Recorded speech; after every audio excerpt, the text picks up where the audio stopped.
There are cities that know how to throw a party, and then there's New Orleans. Hey there, welcome back to my channel. I'm your travel bestie, the bite sized traveler. Imagine stepping into a city where Halloween isn't just a night, it's a wild, otherworldly experience that wraps around you like a spell. But I didn't just travel to New Orleans for the Halloween. When the sun sets, the city transforms itself into an explosion of music, lights, and wild untamed energy. But before we go explore that, why don't you go ahead and subscribe to my channel so I can keep making fun videos for you. Now, let's dive into the madness that New Orleans is. Picture this. You step into Bourbon Street and the night is alive. But wait, first I would like to appreciate the art at the airport and my hotel window. Comment if you would like to know the hotel and the location. Now, back to Bourbon Street, and the night is alive. People in the wildest costumes you've ever seen, some hilarious, some terrifying, parading through the streets like a never-ending carnival. Every bar pulses with live jazz, funk, and an EDM remix of Thriller. The air smells like beignets, booze, and something smoky from the street vendors. And just when you think you've seen it all, you spot someone in a full cow costume dancing on the street. A guy dressed as Jesus posing at you for pictures, and every single Marvel characters you can name walking past you like a superhero convention. The energy absolutely unreal. The moment you step into the chaos, you notice something. Stuff is flying from the balconies above. Beads, tiny toys, some random trinkets, and everyone is trying to catch them like a sport. It's wild, hilarious, and somehow incredibly addictive. You find yourself reaching up to, and what do I get? A free pass to the Hustlers Club. Can you guess if I ended up going? Catching beats isn't just about the fun of it.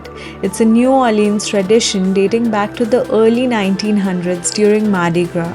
Originally, the beats were made of glass and catching them was considered a sign of luck. Okay, let's rewind again. After the night that felt like a fever dream, the Bourbon Street during the day is almost unrecognizable, like the city took a deep breath. Bourbon Street by the day is slower, softer, kind of like waking up after a wild party and realizing you still are wearing glitter. I grabbed a hot cafe au lait and wandered down the corners and busy streets. You hear the real jazz here. Some blasting from the speakers, but others a guy in a corner who's been playing since forever. I swan the lady is a trap. Shorts and fresh, free, wet in her hair, black without care. She broke, but it's shook. It's California. And instead of a superhero or a zombie, it's tourists roaming around with their daiquiris, locals walking their dogs, cozy gift shops, and lots of street food.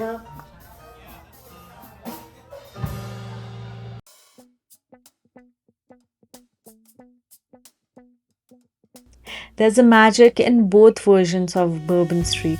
At night, it's chaos and color and music that drowns your thoughts. But during the day, it lets you breathe, reflect, and really see the soul of the place.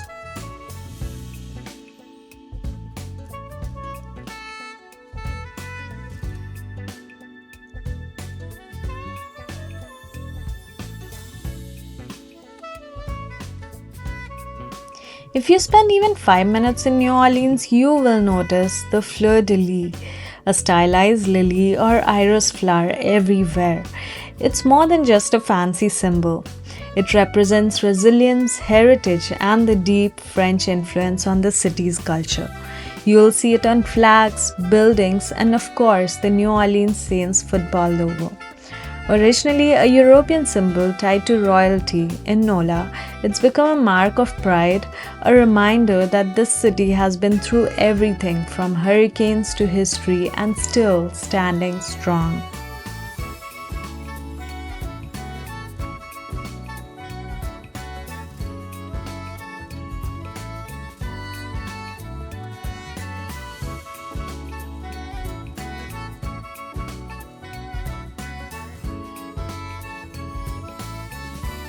After the madness, I needed a change of pace, and the Sazerac House was it.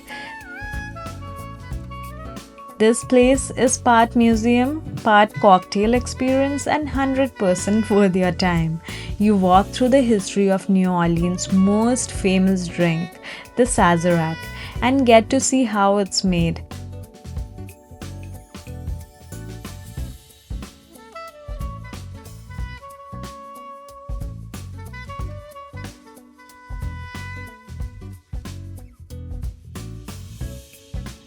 So this evening we're at the Sazerac House. This is where the Sazerac drink, which is the official drink of New Orleans, was invented.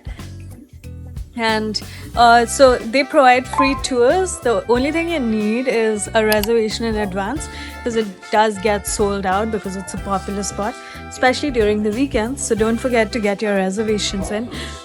Talking about Sazerac drink itself, it was brought to US by a Frenchman. So he brought his French cognac. So it originally constituted of the French cognac and some bitters, which was made of herbs and other flavorful substances. And then later it was replaced with rye whiskey, which is its original form to date. So that is what it constitutes of now. So rye whiskey and some bitters. And it's one of the most famous and common cocktails in the New Orleans, and it has a very rich history.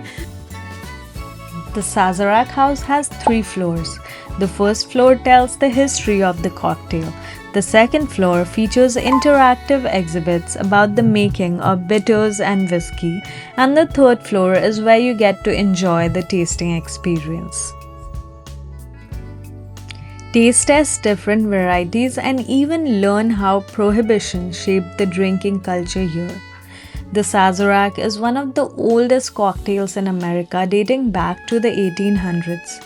Originally, it was made with French cognac, but they later swapped it with rye whiskey, which is how it's still made today. It's like stepping into a time machine that just so happens to serve really, really good whiskey.